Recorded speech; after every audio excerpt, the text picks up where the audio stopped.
Brace yourself. Get it passed up anytime now. Collect yourself. Things will never be the same in a sad, sad world.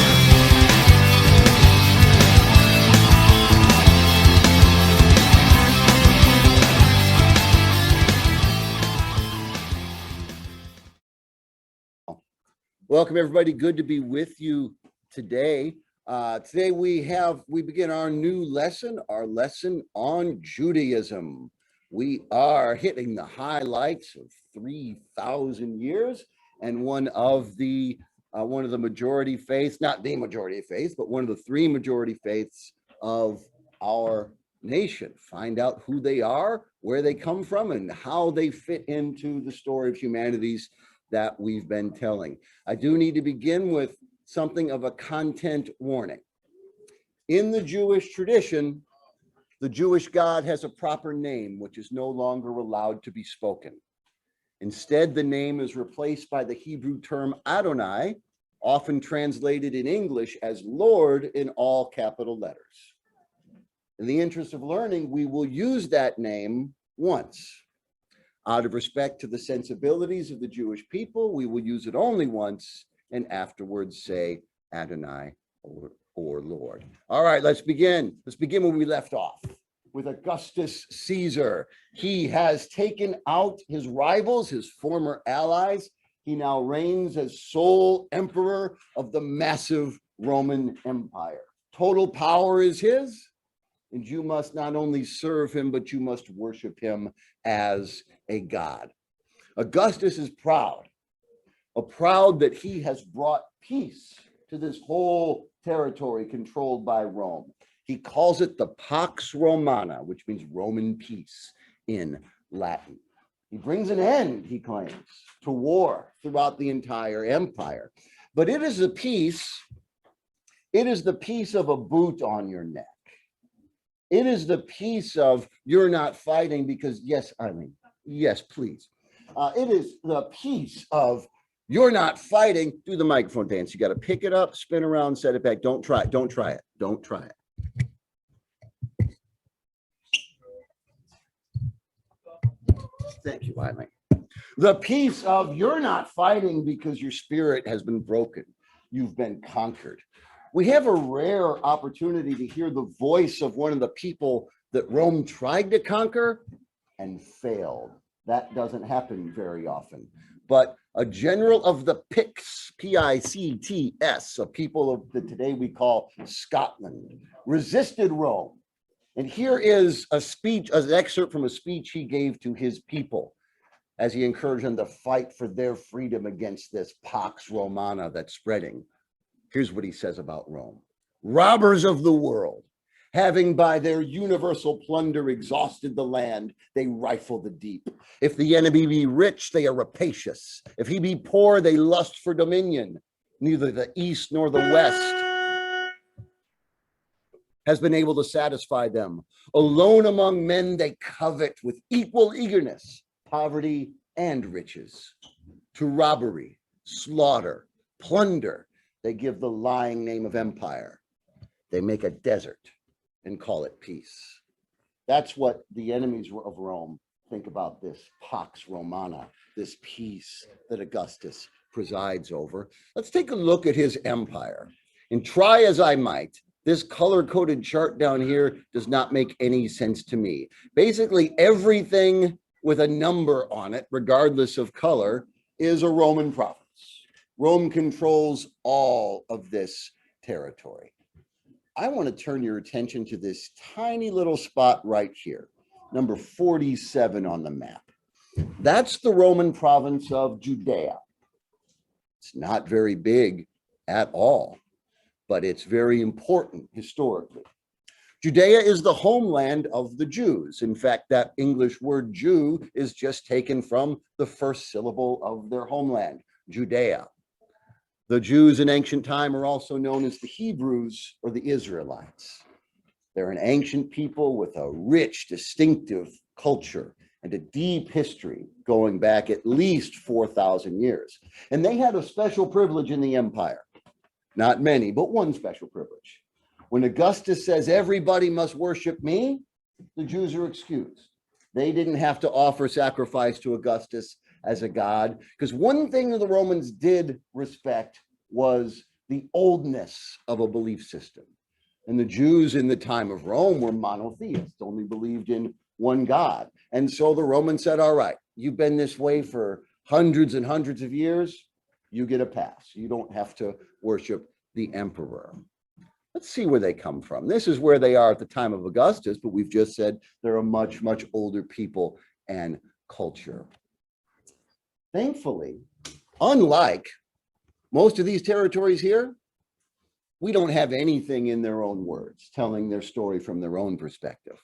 But with the Jewish people, we have tons and tons of primary source material. We have their written history from their own perspective. We have their poetry. We have their mythology. We have letters. We have tons and tons of material from the ancient Israelites. And the most important collection of Israelite documents is one you've surely heard of, whether you've read or not, you've surely heard of, is the Bible. That's what the Bible is, the most important collection of ancient Israelite writings. The Israelites are one of many groups that are native to this region known as Canaan. The multiple Canaanite nations are related to each other, yet have distinctive cultures. Think of it like, compare it to the English, the Welsh, the Scottish, the Irish, the French, and the Germans. They're all different cultures. All different cultures. Come on up and ask you a question in a second. They're all different cultures, yet they're all related. So they have a lot in common and common background. Same is true with the many Canaanite peoples, the Moabites, Jebusites, Amorites, and Israelites. Caleb, you've got a question. So considering the region of Canaan, I've also heard the name the Levant used for it. Sure, that's another term for this region. Okay, yeah, I just wasn't sure if they were the same region. Yeah. No, Levant is wider. Levant's a wider area, but we're still talking about the same. Yeah, because I've done a lot of research on the Canaanite people, and I've heard the Levant used most commonly. Yeah, absolutely. The ancient nation of Israel is an Israel divided up. There is a nation divided up into 12 tribes. And for a long time, the tribes were associated with each other, but also independent. They didn't originally function as a single political unit. Who you're looking at here is, throughout all this region of Canaan, among all these people, one thing they have in common is this God. His name is El. El is both a proper name, his name, and also the Semitic word that just means God. You'll hear him called El Elyon, which means Almighty El or Almighty God, and El Shaddai, which means El Most High or the Most High God. Even if you didn't realize it, you've heard of him many times. If you know people named Michael, Raphael, Gabriel, Ezekiel, Daniel, Uriel, he is the El in their name. He's also the El in Israel, which means literally in the Hebrew language, fighter of or fighter with El. This other dude here is a common storm god from the region, Baal. And he will often be portrayed in the Jewish tradition as the bad guy. In many of the other Canaanite traditions, he's just one of their chief gods, but he's a rival to the God of Israel in their tradition. This God here, let's let Eileen get by. Do the microphone dance again, please. We're getting good at it.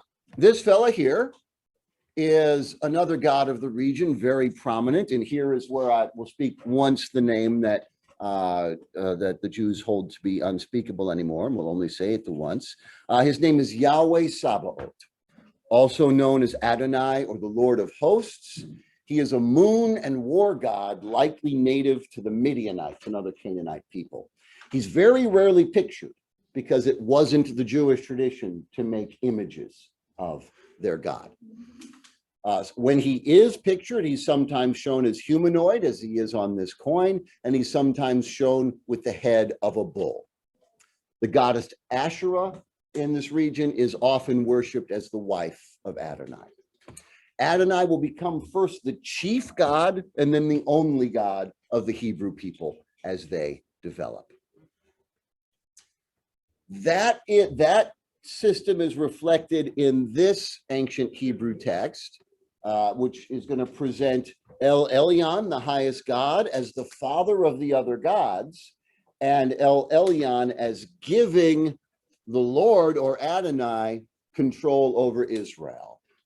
In the book of Deuteronomy, chapter 32, verses 8 and 9, when El Elyon gave to the nations their inheritance, when he divided mankind, he fixed the borders of the people according to the number of the sons of God, but the Lord's portion is his people, Israel, his allotted heritage. We've talked before about syncretism, of the blending of different cultures. There's also syncretism within a culture, where we blend ideas from today with ideas from yesterday and ideas from 1,000 years ago, even within our own culture. One movement that happened in the mind of Israel as Israel developed is these two figures, El and Adonai, became equated to one another. So it was no longer held to be that the Lord was the Son of the Most High, but that they were in fact one and the same God. And texts from this period will now use both names for the same being, the chief God of Israel.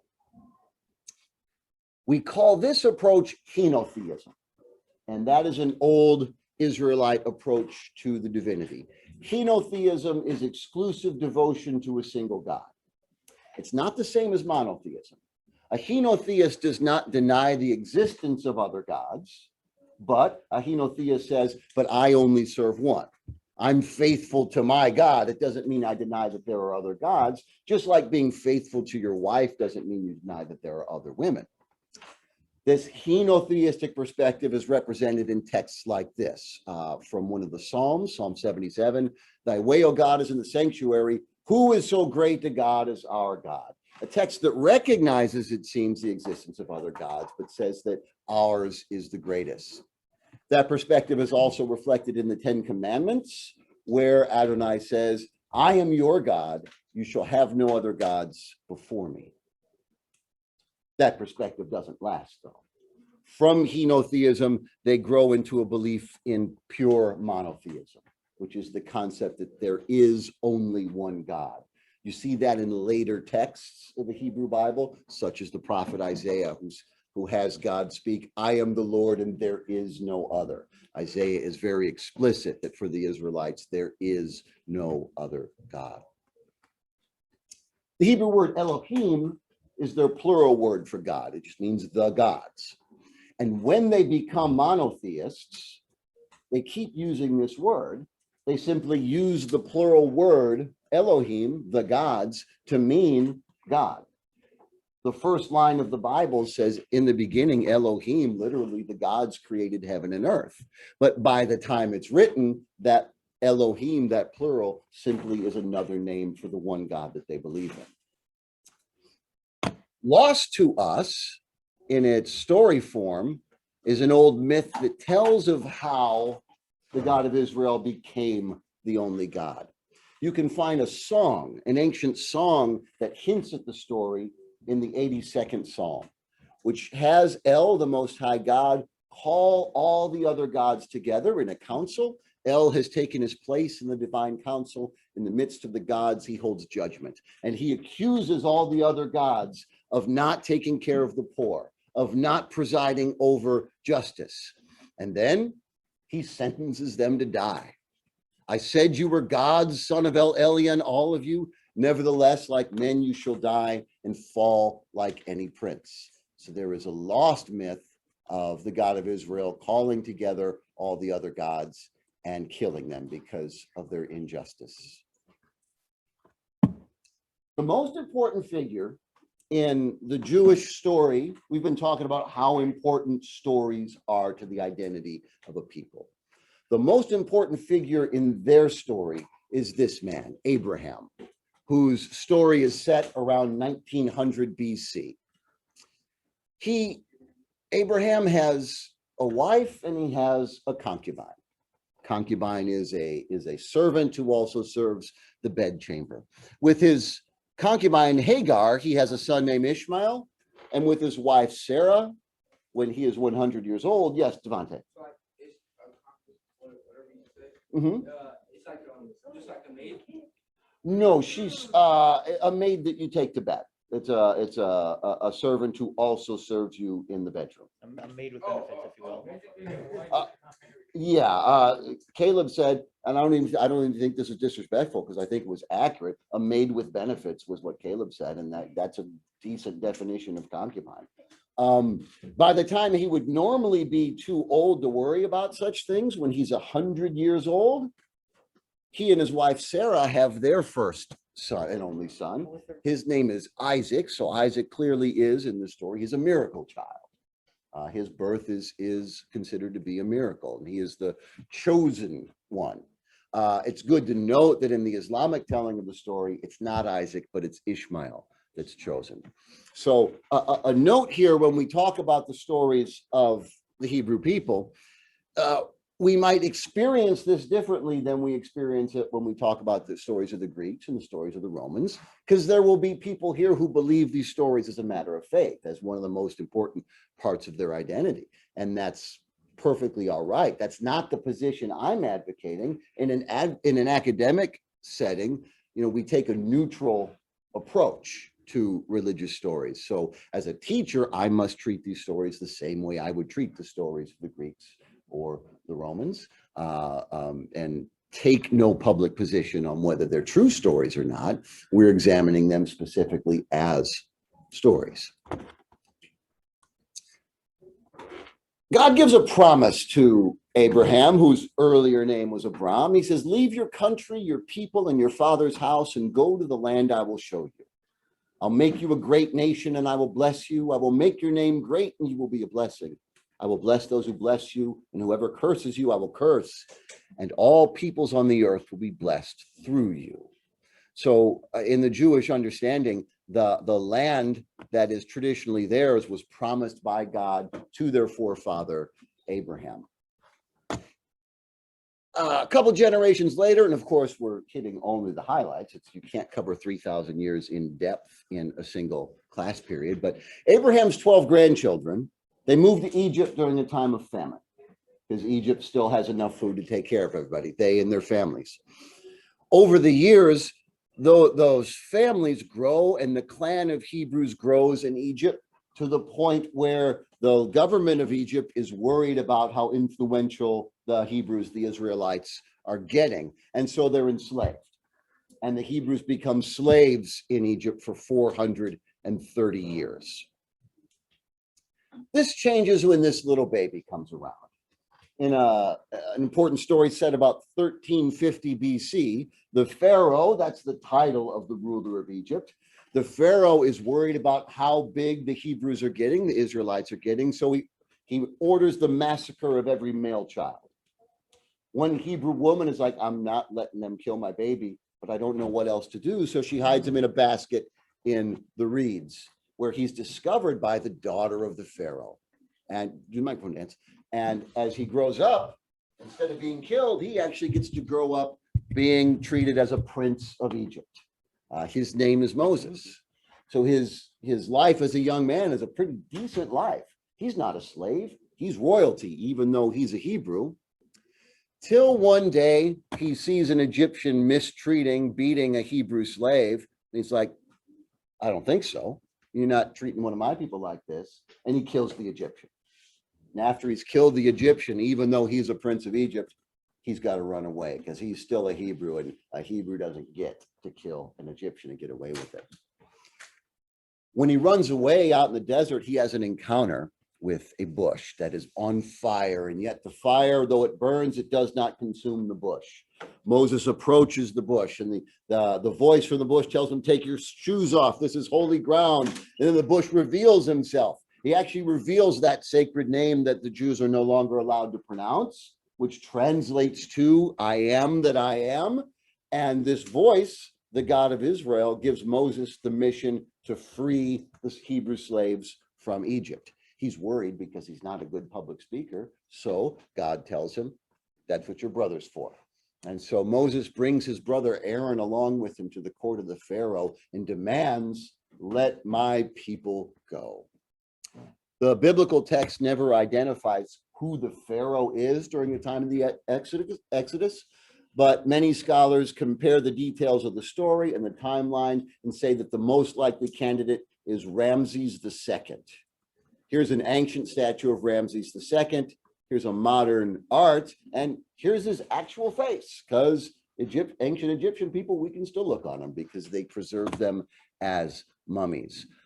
Ramses was not hearing it, though, and Moses said, "Let my people go, free your slaves." He's like, "No, get bent." And so God sends a series of plagues on the people of Egypt. Brutal things, pestilence of frogs and locusts and water turning to blood, culminating in a plague where the firstborn of every person and every animal is slain, except for the Hebrew people. They're given a ritual of blood to save them. And it's only when Pharaoh loses his own firstborn son that he gives in and says, "Fine, take your people, get out of here. Good riddance." Moses leads the people to the shores of the Red Sea and then parts the water. And the people of Israel march across the sea on dry land. Pharaoh changes his mind, sends a bunch of chariots and soldiers after the escaping Hebrews, but the Hebrews get across the river just in time, and the water swallows up the Egyptians whole. That song we played at the beginning of class, the Song of the Sea, is a Hebrew song that tells this story. It comes from the Bible. It's considered to be the oldest text in all of the Bible. The Hebrews wander in the desert. They don't go straight to their promised land. They wander for 40 years until all the grown-ups die off. Even Moses, at the end of it, remember when we watched Martin Luther King's speech? He says, "I've been to the mountain, I've seen the promised land." This is what he's referencing. Moses leads his people up to the promised land, looks out over it, but doesn't make it in himself. He had upset God earlier, and so he's not allowed to enter. He dies on the mountain. His successor, Joshua, leads the people into the promised land, which is not exactly empty, so they have to conduct a series of fairly brutal and sometimes even genocidal wars to clear the promised land, and then they settle there in what will be known as the land of Israel. One of the most important themes for the Jewish people is the notion of covenant, that they are in a covenant with the one and only true God. A covenant is a contract that creates a family relationship. They believe God has chosen them and God has made this arrangement with them. And the covenant is represented by a number of rituals and a number of important elements of Jewish life. The first one is the ritual of circumcision.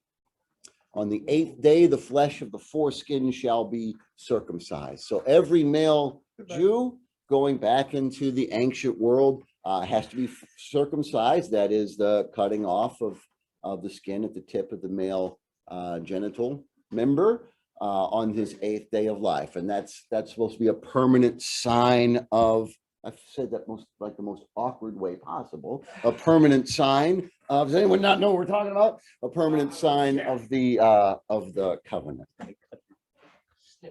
A number of dietary restrictions are also a sign of their covenant.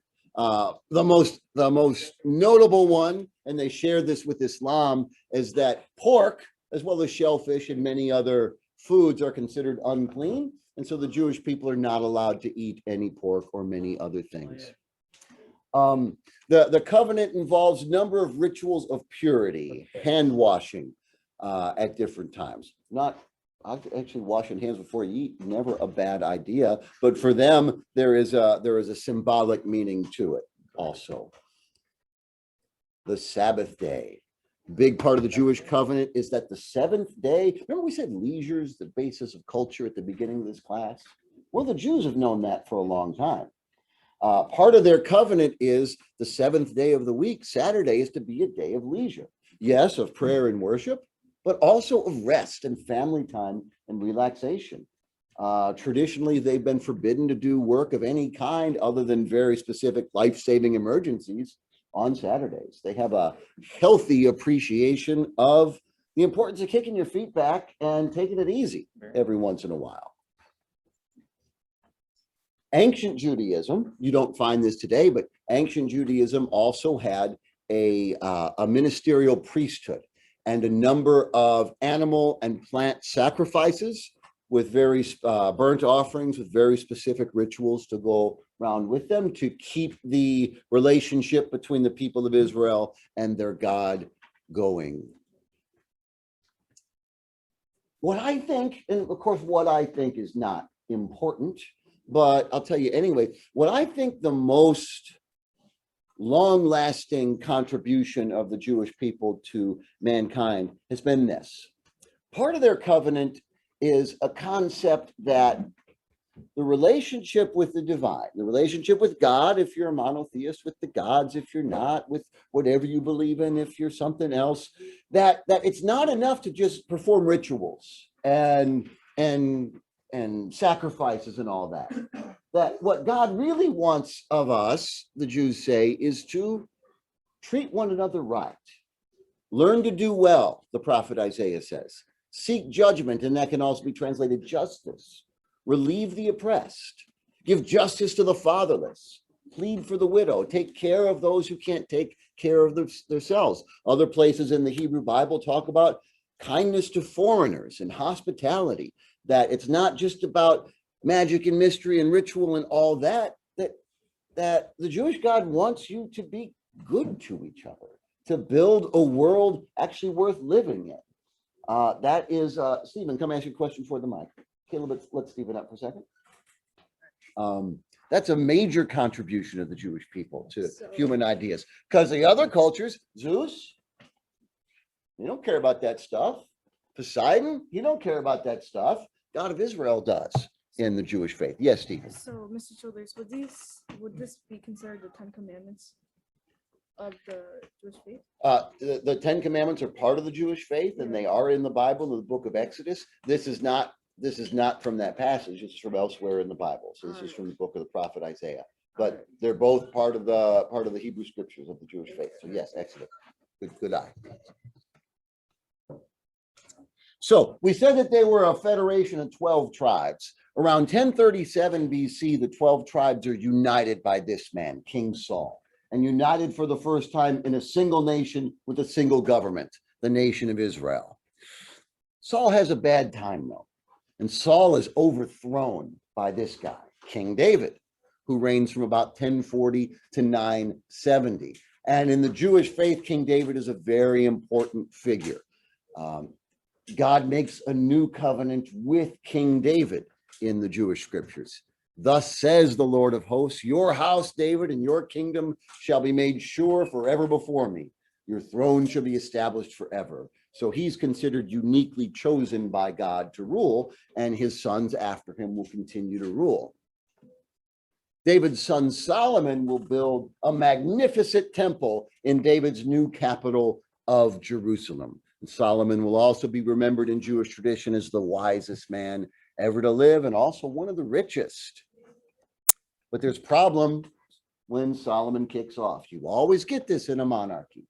You can have the best king in the world. There's no guarantee his son's going to be very good. Happens when Solomon dies. And Solomon's family can't keep the kingdom together. There's a split. You have Solomon's son, and honestly, I don't know which is which in the picture, but we'll say this is Solomon's son, Rehoboam. He continues to rule, but only the 2 southern tribes. The 10 northern tribes split off under the rebel Jeroboam. And they keep the name Israel, and they go through a series of different dynasties. The house of David, though, David's descendants will continue to rule the much smaller now southern 2 kingdoms of Judah. Big power. Remember, we showed the map earlier with Judea on the map, and it's not very big. When you're not very big and you're surrounded by much bigger people, Stephen, you're not very big and you're surrounded by much bigger people. If most of the people in here decided they wanted to beat you up, you'd be in trouble. You'd be in trouble. I'd be betting on most people and betting against you. Well, careful, man. Somebody almost broke their neck doing that. The Assyrian Empire, major world power, they destroy Israel in 721 BC, but they're not able to conquer Judah. In Judah, this dude, hugely important, Josiah, he becomes the king at the age of only 8 years old. Yeah, age of only 8 years old. Which means when you're 8 years old and ruling, you are very dependent on your advisors because you don't know what the heck you're doing. I didn't know anything when I was 8. I didn't know anything when I was 38. I don't know anything now.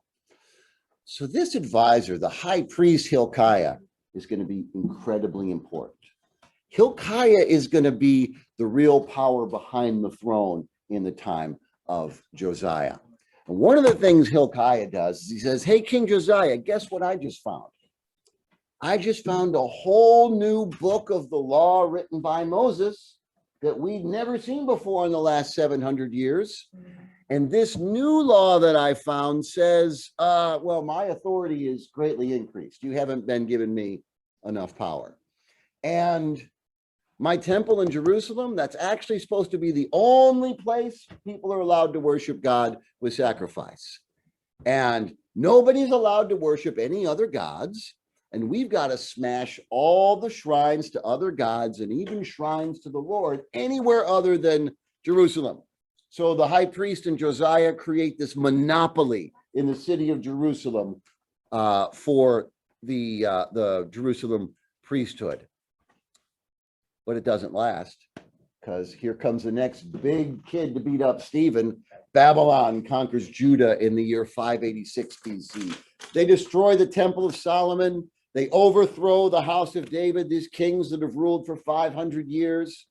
And they march the best and brightest, the scholars, the priests, the important people, the lawyers from Judah. They march them into Babylon and hold them there in captivity for a period of 70 years.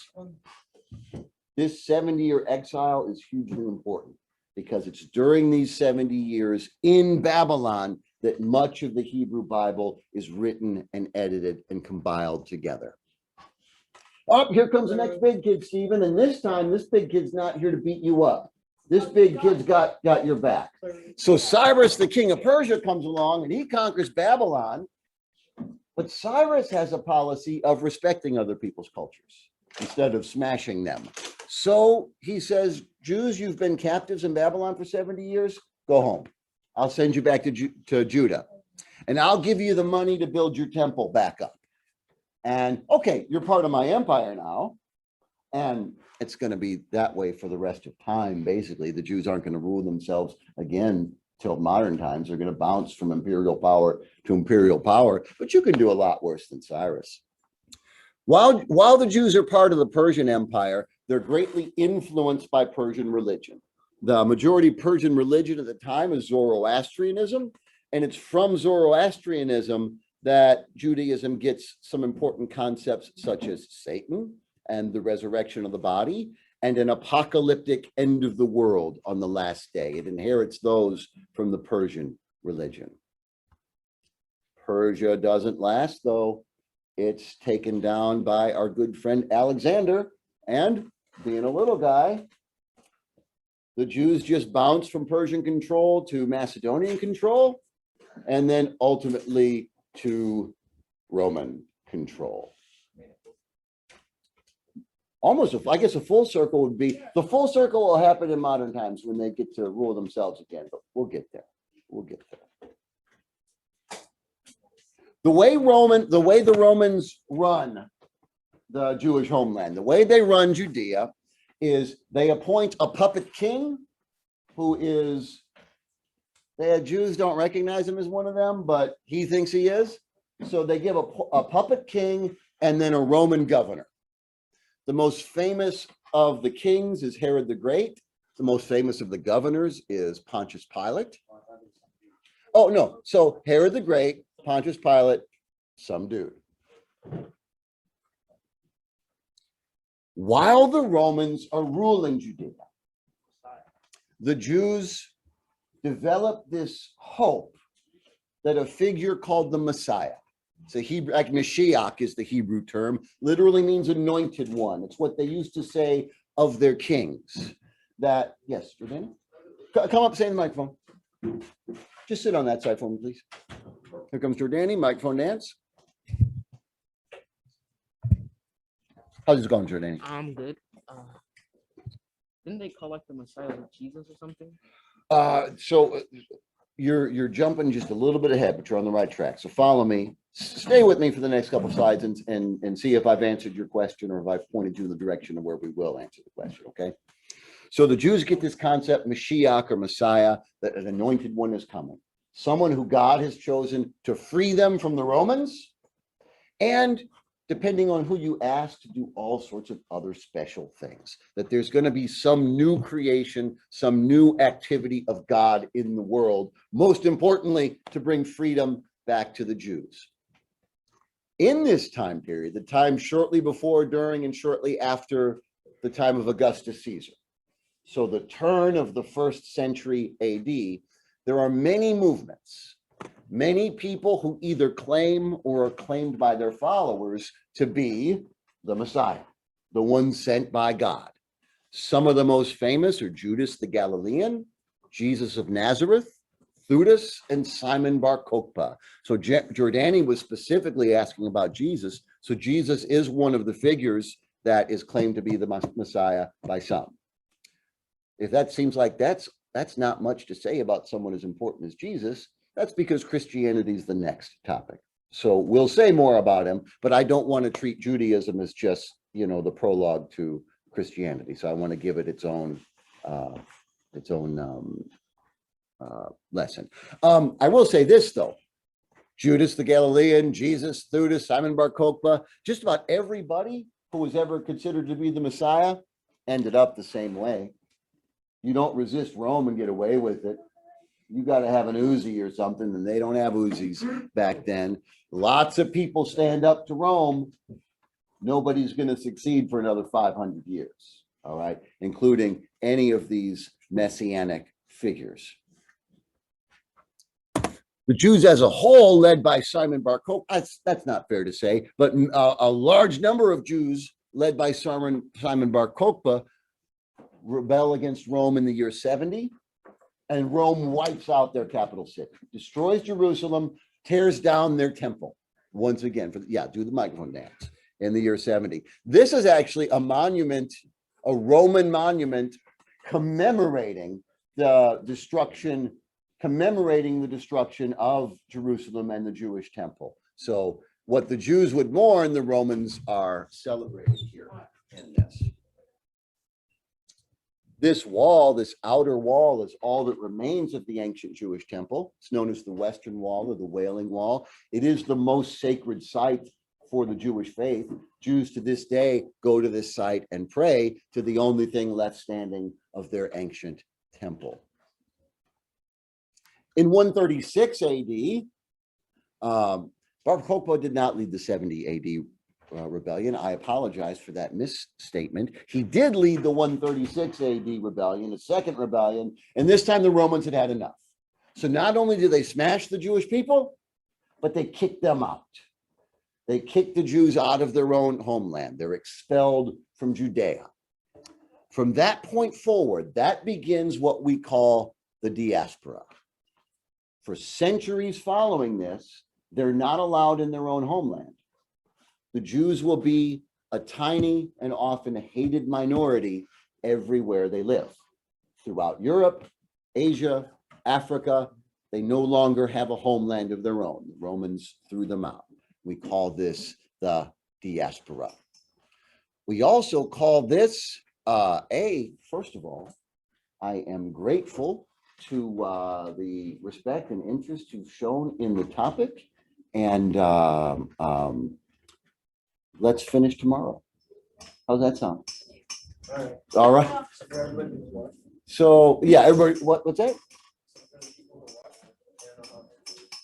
Well, yeah, well, they'll just watch the tomorrow's video.